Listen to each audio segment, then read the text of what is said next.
रविंद्रनाथ टैगोर जी की रचनाओं में से एक है तोते की कहानी। एक राजा के पास एक तोता था। वह तोता बहुत मूर्ख था। वह खूब उछलता कूदता था। ज्ञान एवं तहजीब से दूर दूर तक उसका कोई नाता नहीं था। एक दिन राजा ने कहा, यह तोता किसी काम का नहीं है। इससे फायदा तो कुछ नहीं, नुकसान ही नुकसान है। बाग के फल खा जाता है। इससे राजा मंडी में फलों की कमी हो जाती है। राजा ने मंत्री को बुलाकर तोते को समझदार बनाने के लिए कहा। तोते को शिक्षा देने का काम राजा के भांजे को दिया गया। पंडितों की बैठक हुई। विचार विमर्श के बाद निष्कर्ष निकाला गया कि आवाज का आचार विचार पर प्रभाव पड़ता है, इसीलिए सुंदर सा पिंजरा बनवाया जाए। पंडित मोटी दक्षिणा लेकर विदा हो गए। सुनार ने बहुत सुंदर पिंजरा बनाया।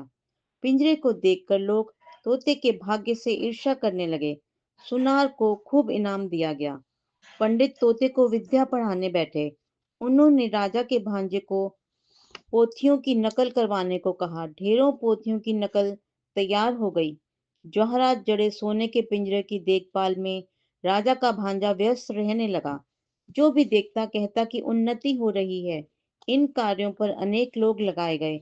सबके सब मोटे मोटे वेतन लेकर बड़े बड़े संदूक भरने लगे। दुनिया में और सब चीजों की कमी है, पर निंदकों की कोई कमी नहीं है। बिना ढूंढे हजार मिलते हैं। वे बोले, पिंजरे की उन्नति तो हो रही है, पर तोते की खोज खबर लेने वाला कोई नहीं है। बात राजा के कानों में पड़ी। उसने भांजे को बुलाया और पूछा, लोग क्या कह रहे हैं। भांजे ने कहा, महाराज, अगर आप सच जानना चाहते हैं तो सुनारों को बुलवाइए, पंडितों को बुलवाइए, नकलनवासियों को बुलाइए, मरम्मत करने वाले और देखभाल करने वालों को बुलाइए। निंदकों को तो निंदा करने के सिवाय कोई काम ही नहीं होता है। जवाब सुनकर राजा साहब ने पूरे मामले को अच्छे प्रकार समझ लिया। उन्होंने उसे बहुत सारा इनाम भी दिया। राजा का मन हुआ कि एक बार चलकर अपनी आंखों से देख लें कि शिक्षा कैसे धूम धड़ाके से और कैसे तेजी के साथ चल रही है। इसीलिए एक दिन वह तोते की शिक्षाशाला में जा पहुंचे। उनके वहां जाते ही उनके वाद्य बजने लगे। सभी लोग राजा की जय जयकार करने लगे। भांजे ने कहा, महाराज, अच्छा हुआ आप स्वयं ही आ गए। महाराज ने कहा, शब्द तो बहुत पढ़ाए जा रहे हैं। भांजा बोला, शब्दों के साथ अर्थ भी पढ़ाए जा रहे हैं। राजा प्रसन्न होकर लौट पड़ा। ड्योढ़ी पार करके हाथी पर सवार होने ही वाला था कि एक निंदक बोल पड़ा, महाराज, आपने तोते को देखा। राजा एकदम चौंक उठा। अरे, मैं तो तोते को ही देखने आया था, उसे तो मैंने देखा ही नहीं। राजा लौटकर पंडित से बोला, अरे, मुझे तो ये देखना है कि तुम तोते को पढ़ाते किस ढंग से हो। राजा को पढ़ाने का ढंग दिखाया गया। देखकर राजा प्रसन्न हो गया। राजा ने सोचा, अब तोते को देखने की क्या जरूरत है, उसे देखे बिना भी काम चल सकता है। राजा यह तो समझ ही रहा था कि बंदोबस्त में किसी प्रकार की कमी नहीं है। पिंजरे में दाना पानी तो था नहीं, सिर्फ शिक्षा थी। यानी पोथियों के पन्ने फाड़ फाड़ कर कलम से तोते की चोंच में ठूसे जाते थे। खाना तो बंद ही हो गया था। इस प्रकार हाथी पर चढ़ने से पहले राजा ने मंत्री को ताकीद दी कि निंदक के कान उमेट देना।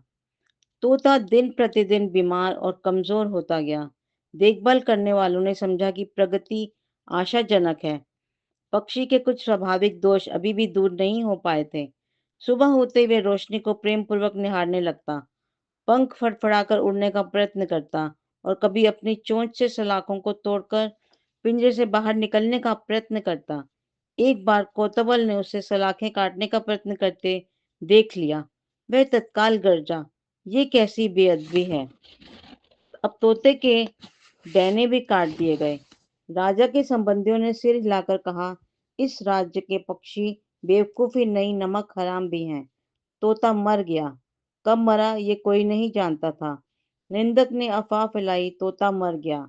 राजा ने भांजे को बुलवाया और कहा, भांजे, मैं ये क्या सुन रहा हूँ। भांजे ने कहा, महाराज, तोते की शिक्षा पूरी हो गई है। राजा बोला, क्या अभी भी उछल कूद करता है।